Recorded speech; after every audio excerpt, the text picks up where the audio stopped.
सुनिए ना प्रेम शुक्ला जी, 400 आप ही ले जाएंगे हमारे पास तो बाकी सब बैठ के क्या काजू कतली खाएंगे? मैं हूँ यासर मलिक। नहीं रूबिका जी, मैं शो छोड़ कर चले जाता हूँ, काहे कि नहीं इतना समय नष्ट कर रहे हैं? नहीं, इतना लोकतांत्रिक तो आपसे भी होने की मुझे अपेक्षा है। ठीक है, आप जवाब तो दे दीजिए। और आप देख रहे हैं अपना YouTube चैनल YS3 न्यूज। क्यों नहीं, मतलब उन लोगों को जिनको आप भ्रष्टाचारी कहा करते थे, आज वो सारे श्री श्री 1008 हो गए। प्रेम शुक्ला जी, इतना भयंकर लोकतांत्रिक भी ना बनिए ना कि जो आ रहा है उसे आप ले लें। इतना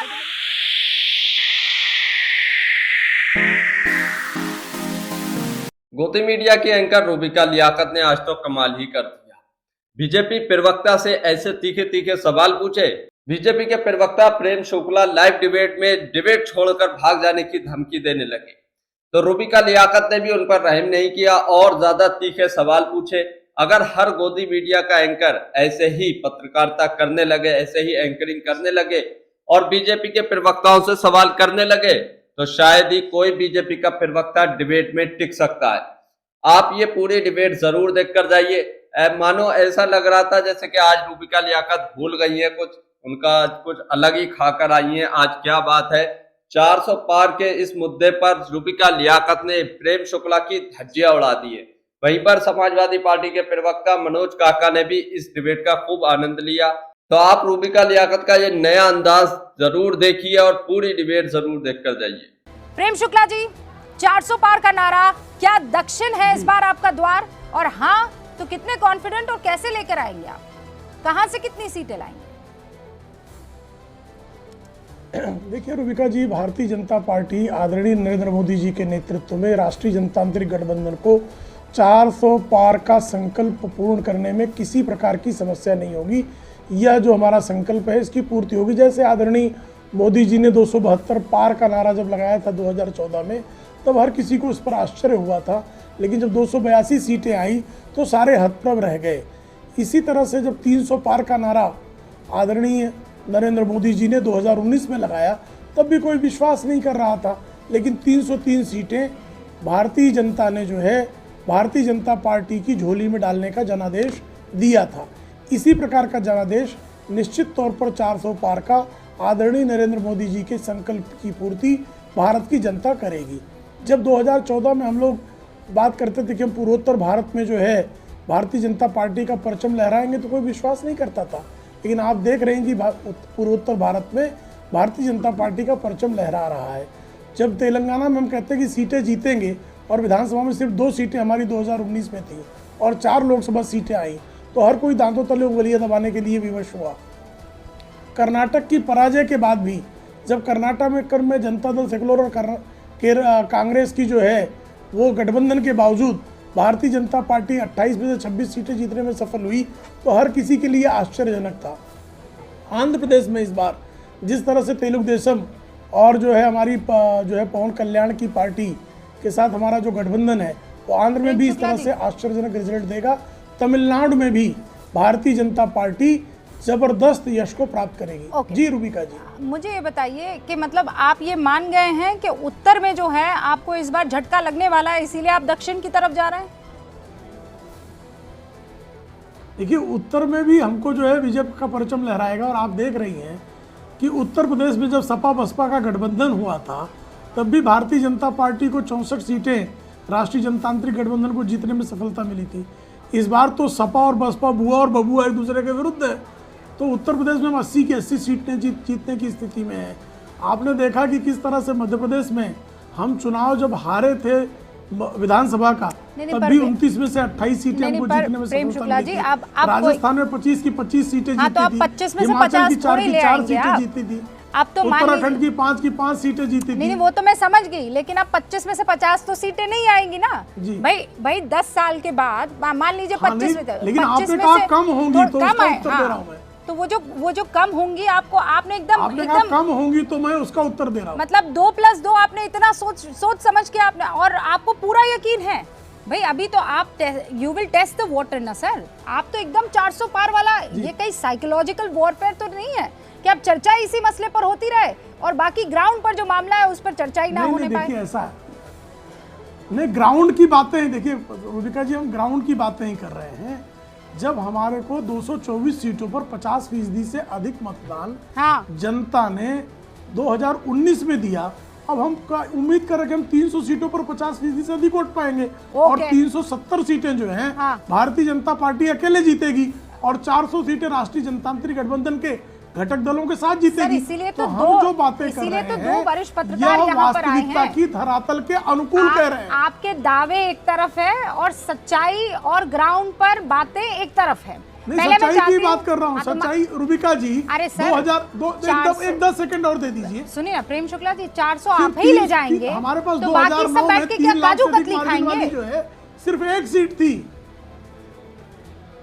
हाँ वही तो मैं बोल रही हूँ काजू कतली खाने का अगर उनको जनता दे तो खा ले वो। 872 या फिर 400 पार, आप समझ रहे हैं ना? या तो शुरुआत या फिर वहां तक जा पाएंगे। सवाल तो ये है कि इतने भी मिल रहे हैं कि नहीं मिल रहे हैं आपको? मैजिकल आंकड़ा। प्रेम शुक्ला जी, शुरुआत आपसे। देखिए हम 400 पार तो करेंगे ही करेंगे। देखिए रूबिका जी, उसके लिए आधार है। देखिए हम जब जो है 2014 का चुनाव लड़ रहे थे तो 136 सीटों पर भारतीय जनता पार्टी के प्रत्याशियों को 50% ज़्यादा वोट थे। जब 2019 का चुनाव लड़ा गया तो भारतीय जनता पार्टी के प्रत्याशियों को 224 सीटों में 50% से अधिक वोट मिले। 36 ऐसी सीटें थी जिसे एक दूसरे और तीसरे नंबर के प्रत्याशियों का जो कुल योग कर दें उनसे अधिक वोट भारतीय जनता पार्टी के प्रत्याशियों को मिले। यानी 260 सीटों पर साफ तौर पर हमारा जो दूसरे नंबर का मुकाबला करने वाला है अगर बहुत अंतर पर है। इसी तरह से आप बीजेपी 400 पार ला रही है, मेरी बात पूरी कर मोदी के नाम पर ला रही। सर मैंने सबको पूरा मौका दिया। अब मेरे मन में जो प्रश्न है उसके फटाफट से आप जवाब दीजिए। आप कह रहे हैं हाँ 400 पार जा रहे हैं, बड़ा कॉन्फिडेंट है, मोदी के काम पर भरोसा है, तो दूसरी पार्टियों के पास क्यों जाना? अपने बूते क्यों नहीं? मतलब उन लोगों को जो जिनको आप भ्रष्टाचारी कहा करते थे, आज वो सारे श्री 1008 हो गए हैं। अच्छा प्रश्न है आपका। मैं मेरी बात पूरी कर लूं फिर इस पर भी आता हूं। हम पिछली बार भी 436 सीटें लड़े थे। शेष सीटों पर हम राष्ट्रीय जनतांत्रिक गठबंधन के घटक दलों के साथ मिलकर चुनाव लड़े थे। हमको 303 सीटें मिली, तब भी हमने राष्ट्रीय जनतांत्रिक गठबंधन के घटक दलों को सरकार में सम्मानजनक स्थान दिया। यह हमारी गठबंधन बनाने की पुरानी आदत है। 1952 के चुनाव में भी पोस्ट पोल अलायंस करने वाली पहली पार्टी भारतीय जनसंघ थी। प्रेम जी वो तो मैं मान गई। और मुझे पहला जो प्री पोल अलायंस भी हमने ही किया। आप तो देखिए महाराष्ट्र से ताल्लुक रखते हैं सर, मतलब बहुत टाइम तक कर्म भूमि रही है आपकी। जी मैं कह रही हूँ बड़े ताल्लुक रखता हूँ, महाराष्ट्र यूपी से भी रखते हैं, इसीलिए कर्म भूमि कहा ना सर मैंने। अब आप जो है प्रभु ये कह रहे हैं कि वहाँ जो सबसे बड़े भ्रष्टाचारी जिनको आप कहा करते थे, आज वो आपके साथ आ गए कि नहीं आ गए? हाँ कि ना? एक लाइन का जरा जवाब है। नहीं, जो भ्रष्टाचारी थे अभी भी वही हैं। शरद पवार जो सबसे बड़े भ्रष्टाचारी थे आज भी वही बैठे हैं। उद्धव ठाकरे भ्रष्टाचारी वही बैठे हैं जो एक दूसरे को महाराष्ट्र में उद्धव ठाकरे जो है दाऊद इब्राहिम का साथी शरद पवार को कहते थे। उद्धव ठाकरे के पिताजी बाला साहब ठाकरे के साथ दशकों तक सहयोगी के रूप में काम करने का मुझे सुअवसर मिला है। श्रीमान बाला साहब ठाकरे शरद पवार को दाऊद इब्राहिम का आदमी कहते थे, मैद्याचा पोत्या, जिसका मतलब होता मैदे की बोरी, और ममद्या नाम का। अब मैं बीच में किसी के बोलता नहीं। रुबिका जी ये क्या हो रहा है? नहीं, एक सेकंड मनोज काका मैं मौका दूंगी। अरे मनोज काका मैं मौका दूंगी, रुकिए ना, आप ही के तो सवाल पूछ रही हूँ। हाँ भाई, ये इतना अधीर क्यों हो रहा है? मेरी समझ में नहीं आ रहा है। अरे मैं समाजवादी 400 पार कैसे जाने देंगे वो? श्रीमान मुलायम सिंह यादव को क्या क्या गालियां सोनिया गांधी ने नहीं दी? अखिलेश यादव राहुल गांधी सिर्फ क्या क्या नहीं कहते थे। और जाने दीजिए रामलीला मैदान। प्रेम शुक्ला जी, तो आप ये मान लीजिए ना कि राजनीति में सब जायज है। रूबिका जी शांत रहे। रूबिका जी मनोज जी अरे मनोज काका ने हेकलिंग करनी है। मनोज जी ठीक है, हेकलिंग कर लीजिए। मनोज जी एक सेकंड मुझे सवाल लोकतांत्रिक लोग हैं, फिर उसके बाद आपको मैं जवाब देने का मौका दूंगी। एक सेकंड रुक जाइए ना प्रेम शुक्ला जी। इतना भयंकर लोकतांत्रिक भी ना बनिए ना कि जो आ रहा है उसे आप ले लें। इतना लोकतांत्रिक भी ठीक नहीं है ना। इनकी तरह नीचे उतरो। नहीं, मैं इसकी नहीं, मैं तो पार्टी की बात कर रही हूँ।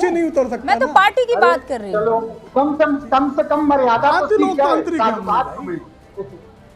ओके प्रेम शुक्ला जी मर्यादा 20 अब सेकंड हमको 20 जो है सेकंड यही उसके लोग बाद सिखाएंगे। हाँ 20 सेकंड के बाद मनोज काका 20 सेकंड में जवाब पूरा। नहीं रूबिका जी, मैं शो छोड़ कर चले जाता हूँ, काहे कि इतना समय नष्ट कर रही है। नहीं नहीं ऐसा नहीं, ऐसा आप लोग बोल दीजिए जो बोलना है। नहीं नहीं ऐसे अब थोड़ी मुझे होता है। लगातार जो है आपने एक बार 1 मिनट पूरी मुझे बात रखने का मौका नहीं दिया। हाँ। प्रश्न आप मुझसे कुछ कर रही हैं नहीं, और उत्तर देने का अवसर सर नहीं दे देखिए रही यही हैं। आरोप ऊपर मनोज से काका बीच में चिल्ला रहे हैं। ओपनिंग में आपने पूरा अपना मेरे को ओपनिंग आरोप भाषण नहीं, दिया है। मैंने बीच में और सबने दिया है। मैंने ओपनिंग रिमार्क पे भी मैं ओके। जो आप जो मुझसे आप प्रश्न अपनी पूछे, जवाब उसका उत्तर देने अच्छा का उत्तर मुझे दीजिए ना। अधिकार है कि नहीं, ओके ये बता उत्तर दीजिए। दीजिए, उत्तर दीजिए मनोज काका प्लीज बीच में हैकल मत तो मैं कीजिएगा, उत्तर ही मैं दे रहा आपको हूँ मौका ना। दूंगी। आप मेरा प्रवाह तोड़कर क्या उत्तर पाने वाली हैं?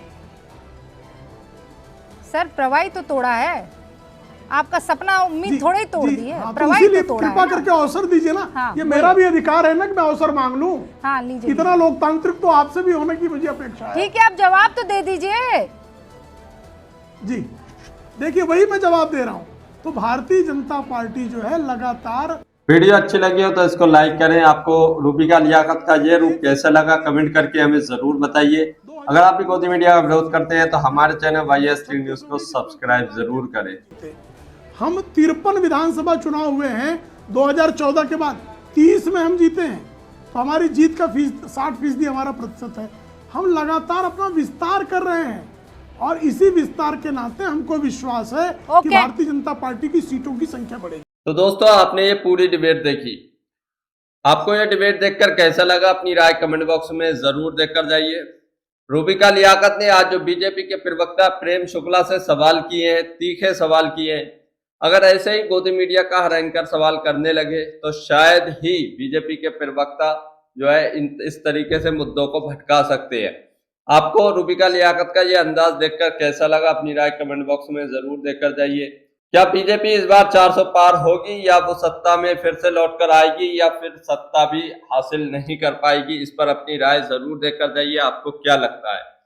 अगर वीडियो अच्छी लगी हो तो इसको लाइक करें। अगर आप भी गोदी मीडिया का विरोध करते हैं तो हमारे चैनल YS3 न्यूज को सब्सक्राइब करें। हमें खूब ज्यादा से ज्यादा सपोर्ट करें ऐसे ही रोजाना की डिबेट देखने के लिए।